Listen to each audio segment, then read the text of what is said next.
Have you ever gone out to California and seen those giant redwood trees and thought those grow without synthetic fertilizer? So why do we think that our plants at home can't grow without our synthetic fertilizer? Hi, I'm Lauren Kane. I'm the founder of Elm Dirt, where we make microbe-based fertilizers and we focus on soil health. And one of the things I have been fascinated with since I was a kid was, how does the earth naturally regenerate itself? I remember hearing when we were studying about the Native Americans about how they would bury fish underneath where they plant their crops every year and help regenerate the soil. And then that was some of their ways they got rid of their waste, was they'd bury it underground and then they'd move on to their hunting grounds for the summer, and they'd come back and they'd have freshly replenished soil for the next growing season. I always thought that was really interesting. And here in Kansas City, we also, when the dinosaurs roamed the earth, had a giant ocean that was over a good portion of the United States during that time. And they're still finding fossils from that, but that bottom of the ocean bed also left a whole bunch of natural deposits that help our soil grow. If you look at the bottom of a lake, it's got all sorts of decomposing mush and stuff on the bottom that may not be great for your toes, but is really great for the soil underneath it, the sand and the silt and everything that's getting deposited down there. Eventually, millions of years from now, when that river changes direction or that lake dries up, that ground is actually going to be really fertile because it's got all this decomposing stuff underneath. And that's what we have in certain areas because of an ocean that was there millions and trillions of years ago. So in the shifting of where rivers can create some really fantastic soil for growing in. Not to mention in forests, like the redwood forests, because they drop their leaves and fall down to the forest floor, no one's raking up those leaves every year out in the forests. No, they sit there and they decompose on the forest floor. Some of the animals will use them and break them up a little bit. There's worms that are decomposing them, and bugs and microbes that are all breaking them down. The other thing that happens in forests, not every year, but every so often, there are forest fires.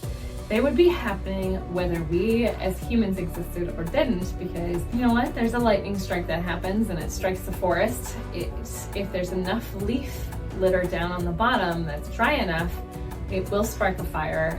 They happen in grasslands, they happen in forests, they happen all over. But what happens during that time is it really kind of burns all of that wood and the branches, the fallen down leaves, and it chars it up real fast and turns it into essentially biochar for the earth. And so you've now got a mix of different ways that the earth is replenishing itself and putting things back into its soil so it can help grow the things like the trees and the plants as we go. But it's not using synthetic fertilizer and making it all naturally as it needs it, and it goes.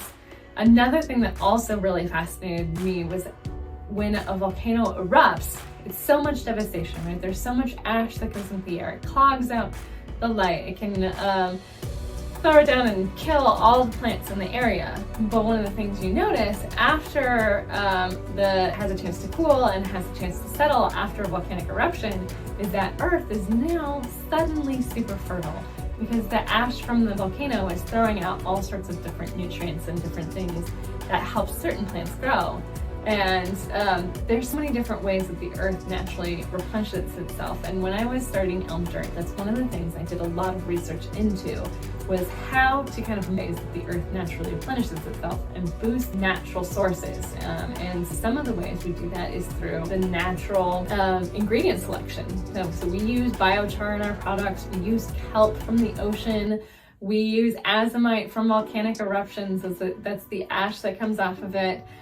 We use so many natural sources, but what we've seen is that these natural things are not as beneficial and not as effective unless you include living microbes with it. And with living microbes, there's 10,000 things that each species does, and together they can work and do even more incredible things And the combination of those two, those kind of whole foods, if you will, the things the earth naturally produces to the soil, mixed with probiotics for the soil, which is where we originally got our gut bacteria, is from the dirt and the foods we were eating, was from the soil. And so the probiotics, the original probiotics, plus the whole foods in the soil, actually creates this magic that really helps plants grow. And that's what you're seeing in forests. That's what you're seeing in untouched land where plants are thriving and they're not being overtaken by weeds.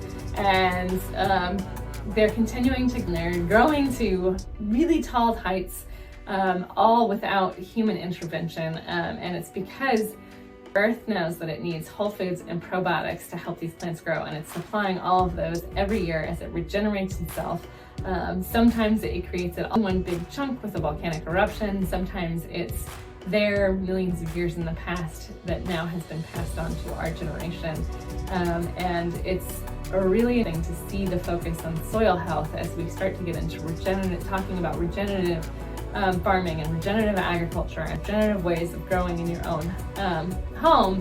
That is that on soil health and helping the soil replenish over time and not get depleted, and making sure that it's getting healthier over time and not becoming harder for us to grow, so that we can continue to grow in the same places we have traditionally grown in the past, and we can pass our land on for generations.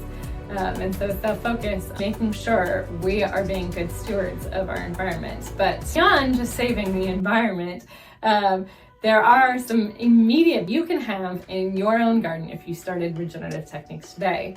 What they've seen, several different university studies proven that if you focus on soil health, the stuff you grow in soil actually is grown healthier.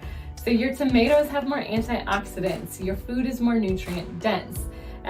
Your oregano has more compounds for you, and not to mention oregano is a great companion plant because it has a smell that deters pests, and if you grow with a focus on soil health, that becomes more beneficial, and the oregano has more smell that helps to deter more pests, and so you have issues in your garden as well. It can help you grow so much easier just by letting these invisible microbes in your soil help you out and help you grow it a little bit easier. If you like the topics I talk about, please give me a like. If you really want to tell me how much you want to see more of these topics, please subscribe to my channel. I want to hear if you have any specific topics that you want me to cover. Drop me a comment, send me a DM, check out our website, art.com, and we're on all the social media at Elm Dirt.